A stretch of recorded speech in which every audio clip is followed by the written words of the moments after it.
ശിലായുഗത്തിൽ സ്ത്രീയും പുരുഷനും ഒപ്പത്തിനൊപ്പം നിന്ന് മരക്കമ്പും പാറക്കഷണങ്ങളും ഉപയോഗിച്ച് കാട്ടുപോത്തിനെയും സിംഹത്തെയും വേട്ടയാടി. പിന്നീട് പുരുഷൻ തന്റെ ലൈംഗിക ആവശ്യങ്ങൾക്കായി സ്ത്രീയെ പ്രീതിപ്പെടുത്തുന്നതിന്റെ ഭാഗമായി അത്തരം കായികശേഷി ആവശ്യമുള്ള വേട്ടകൾ പോലുള്ളവയിൽ നിന്നും സ്ത്രീകളെ ഒഴിവാക്കി അവൾക്ക് വേണ്ടവയൊക്കെ അവർ അവളുടെ മുന്നിൽ എത്തിച്ചുകൊടുത്ത് അവളെ പ്രീതിപ്പെടുത്തി തങ്ങളുടെ കാര്യങ്ങൾ സാധിച്ചു. അതോടെ സ്ത്രീ തന്റെ സ്വാശ്രയശീലം വെടിഞ്ഞ് ആശ്രയശീലം വളർത്തി. അങ്ങനെ ആശ്രയശീലം വളർന്ന് വളർന്ന് സ്ത്രീ പുരുഷന്റെ ഒരു അലങ്കാരവസ്തുവെന്ന പോലെയായി. സ്ത്രീ അവളെ പുരുഷന്റെ പ്രീതിക്കായി സ്വയം ഒരുക്കുന്നവരായി മാറി. ആ ഒരു പ്രവണത സ്ത്രീകളിൽ പിന്നീട് ഒരു മത്സരമായി മാറി. അവർ പിന്നീട് ആശ്രയശീലത്തിന് അടിമകളായി മാറി. അങ്ങനെ കാലങ്ങൾ കൊണ്ട് പുരുഷൻ സ്ത്രീയെ ഒരു തൂവാല കണക്ക് കയ്യിലെടുത്തു. അങ്ങനെ സ്ത്രീ സ്വാശ്രയശീലം വെടിഞ്ഞ് ആശ്രയശീലത്തിന് ഉടമയായി. അച്ഛൻ, ആങ്ങള, ഭർത്താവ്, മകൻ, അങ്ങനെ അബലയെന്ന് വിളിച്ച് സംവരണം നൽകി അവളെ ഒരു മൂലക്കിരുത്തി.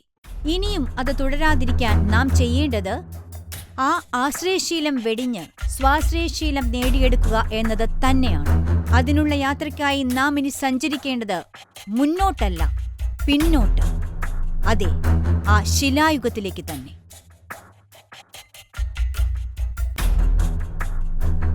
വരൂ, അബലയിൽ നിന്നും ബലയിലേക്ക്.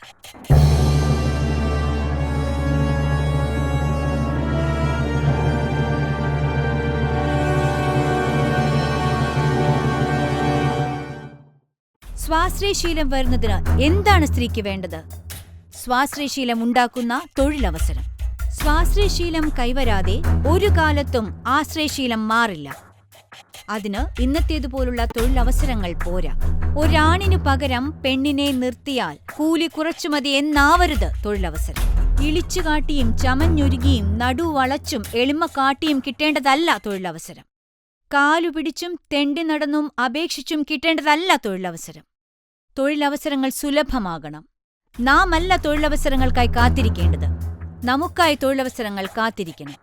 ഇത് പറയുമ്പോൾ ഞാൻ ഏത് ലോകത്താണ് ജീവിക്കുന്നതെന്നായിരിക്കും നിങ്ങൾ ചോദിക്കുക.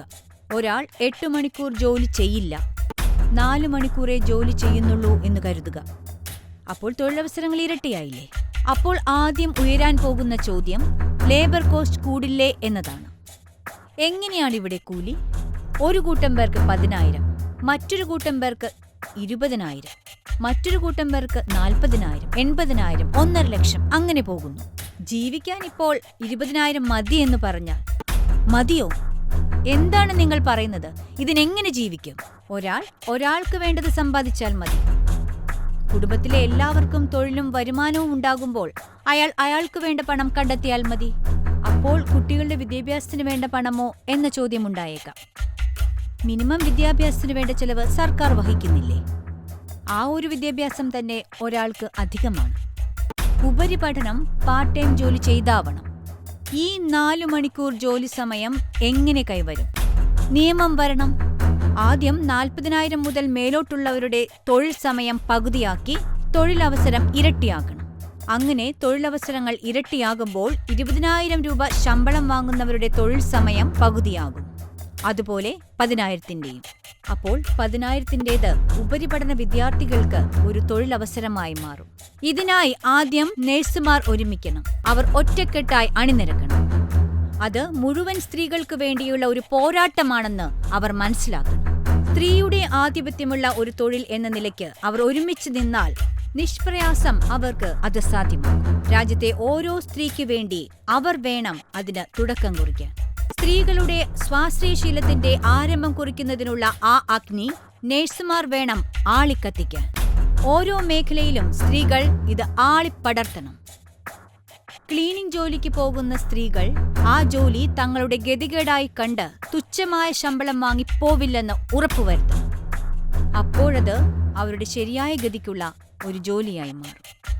ഓരോ മേഖലയിലും കൂട്ടായി നിന്നാൽ സ്ത്രീകൾ പുരുഷന് മാതൃകയായി മാറും. അവരും അങ്ങനെ ഇറങ്ങിയാൽ രാജ്യത്ത് തൊഴിലവസരങ്ങൾ നമ്മളെ തേടിയെത്തും. അതിനായി നമ്മൾ അപേക്ഷിക്കേണ്ടതില്ല, അത് നമ്മളോട് അപേക്ഷിക്കും. ഇല്ലെങ്കിൽ ഇനി വരുന്ന AI യുഗത്തിൽ മനുഷ്യരിൽ ദരിദ്രരും തൊഴിലിനടിമകളുമാകും കൂടുതൽ. ഉണരൂ, ഇനി കളയാൻ ഒരു നിമിഷം പോലും ബാക്കിയില്ല. അതിനായി ഇന്നു തന്നെ ഒരുമിക്കും.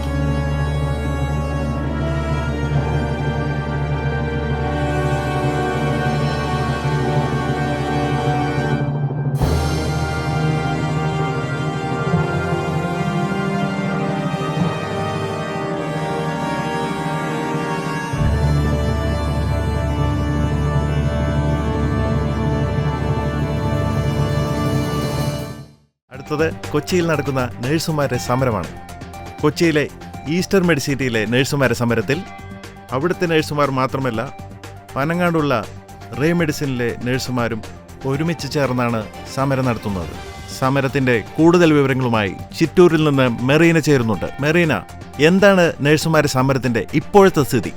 ഇതൊരു മിന്നൽ സമരമാണോ? ഇതുകൊണ്ട് ആശുപത്രിയിലെ ജോലിക്ക് മുടക്കം വന്നിട്ടുണ്ടോ? വിനിഷേ, രണ്ട് ആശുപത്രിയിലെയും ജോലിക്ക് യാതൊരു തടസ്സവുമില്ലാതെയാണ് ഇപ്പോൾ സമരം നടക്കുന്നത്. കാരണം നിലവിലെ ഷിഫ്റ്റിൽ ജോലി നോക്കാത്തവരാണ് ഇപ്പോൾ സമരത്തിൽ തുടരുന്നത്. ആശുപത്രിയുടെ കവാടം മുതൽ ബസ് സ്റ്റാൻഡ് വരെയും മറ്റേറ്റം കളമശ്ശേരി വരെയും നീളമിതമാണ് നഴ്സുമാർ ഇപ്പോൾ നിരന്നു നിൽക്കുന്നത്. വിനീഷ്, സമരത്തിനുള്ള നോട്ടീസ് ഇവർ 15 ദിവസം മുൻപ് നൽകിയിരുന്നു. ഇന്നൊരു ദിവസം മാത്രമാണ് ഈ സൂചനാ പണിമുടക്ക്.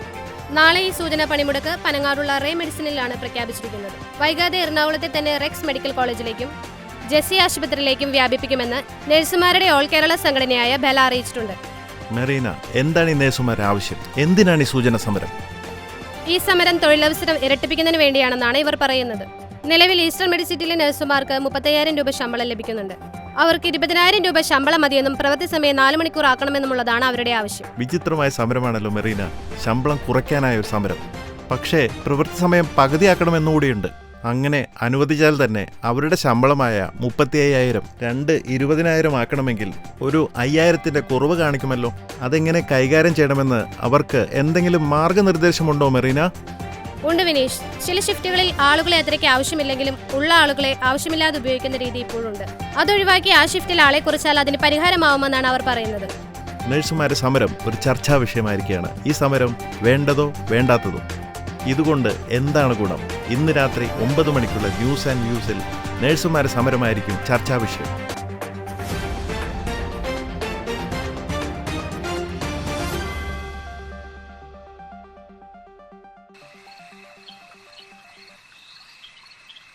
സതീഷ്, ഇന്ന് മലയാളികളിൽ പലരും ജീവിക്കുന്ന എന്തിനാണെന്ന് നോക്കിയാൽ നമുക്ക് മനസ്സിലാക്കാൻ കഴിയുന്നത് അവർ ജീവിക്കുന്നത് കുട്ടികളെ പഠിപ്പിക്കുന്നതിനും വീടും കാറും വാങ്ങുന്നതിനു വേണ്ടിയുമാണെന്നാണ് തോന്നുക.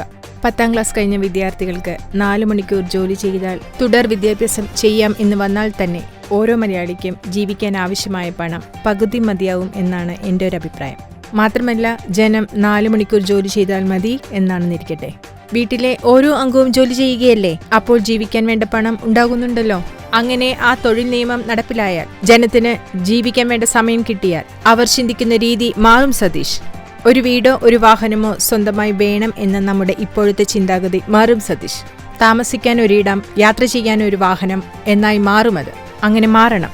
12 ലക്ഷം രൂപയുടെ കാറിൽ യാത്ര ചെയ്യാൻ അത്രയും പണം മുടക്കി ഒരു കാർ നാം എന്തിനു വാങ്ങണം? അതുപോലെ തന്നെ 50 ലക്ഷം രൂപയുടെ ഒരു വീട്ടിൽ താമസിക്കാൻ എന്തിന് അത്രയും പണം മുടക്കി ഒരു വീട് നാം നിർമ്മിക്കണം? നമ്മളെല്ലാവരും വിമാനയാത്ര ചെയ്യുന്നില്ല സതീഷ്. അതിനായി നമ്മളാരും വിമാനം വിലയ്ക്ക് വാങ്ങുന്നില്ലല്ലോ. അതുപോലെ തന്നെ നമ്മളൊരു യാത്ര പോകുന്നു എന്ന് കരുതുക. 2000 രൂപയുടെ ഒരു മുറി എടുക്കുന്നു എന്ന് വിചാരിക്കുക. അവിടെ നമ്മൾ സന്തുഷ്ടരല്ലേ? ആ സൗകര്യം പോരെ നമുക്ക് ജീവിക്കാൻ? അതേ ചിന്താഗതി വേണം നമ്മളിലുണ്ടാവാൻ. അതിനു വേണ്ടത് ഈ പറയുന്ന 4 മണിക്കൂർ തൊഴിൽ സമ്പ്രദായമാണ് സതീഷ്. KRPക്ക് എന്ത് പറയാനുണ്ടെന്ന് തോന്നുന്നു. അദ്ദേഹം കുറച്ചു നേരമേ കൈവയ്ക്ക് കാണിക്കുന്നുണ്ട്. പറയൂ KRPക്ക് എന്താണ് പറയാനുള്ളത്? സതീഷ് തന്നെ മനഃപൂർവ്വം അവമാനിക്കാനുള്ള നീക്കമാണ്. എന്താണ് KRP, എന്താണ് താങ്കളുടെ പ്രശ്നം? എനിക്കിവിടെ കുടിക്കാൻ കൊണ്ടുവച്ചിരിക്കുന്നത് കൊക്കക്കോളയാണ്. ഞാൻ കൊക്കക്കോള കുടിക്കില്ല, കട്ടൻ ചായ കുടിക്കുന്നു, സതീഷിനറിയാം. അതുകൊണ്ടാണ് ഞാൻ ആവർത്തിച്ചു പറയുന്നത്, ഇതെന്നെ അപമാനിക്കാനുള്ള നീക്കമാണ്. മിസ്റ്റർ KRP, താങ്കളുടെ ഈ ചോദ്യം ഞാൻ നേരത്തെ തന്നെ പ്രതീക്ഷിച്ചിരുന്നു. അതിനുള്ള ഉത്തരവ് ഞാൻ നേരത്തെ തന്നെ കരുതിയിട്ടുണ്ട്. താങ്കൾ ഈ സ്ക്രീനിലേക്ക് നോക്കൂ. ഇത് താങ്കളുടെ ഗൾഫ് പര്യടനത്തിൽ താങ്കൾ കൊക്കക്കോള കുടിക്കുന്നതിന്റെ ഫോട്ടോയാണ്. ഇനി പറയൂ, താങ്കൾ കൊക്കക്കോള കുടിക്കില്ല എന്നുള്ളത് ഒരു വൻ നുണയല്ലേ? ഇനിയും പറയടാ നീ കൊക്കക്കോള കുടിക്കൂലെന്ന്. അത് ഗൾഫിലെ കൊക്കക്കോളയല്ലേ. അവിടുത്തെ കൊക്കക്കോളയും ഇവിടുത്തെ കൊക്കക്കോളയും തമ്മിൽ വ്യത്യാസമുണ്ട്. മാത്രമല്ല, ചില സാഹചര്യങ്ങളിൽ ബുദ്ധിജീവികൾ കൊക്കക്കോള കുടിച്ചേ പറ്റൂ. എന്നാലല്ലേ അതിന്റെ ദൂഷ്യഫലങ്ങൾ തൊഴിലാളികൾക്ക് പറഞ്ഞു മനസ്സിലാക്കി കൊടുക്കാൻ പറ്റൂ. അതൊക്കെ പോട്ടെ KRP, തൊഴിലാളികളുടെ പ്രവൃത്തി സമയം 4 മണിക്കൂറാക്കുന്നതിനെ കുറിച്ച് താങ്കളുടെ അഭിപ്രായം എന്താണ്?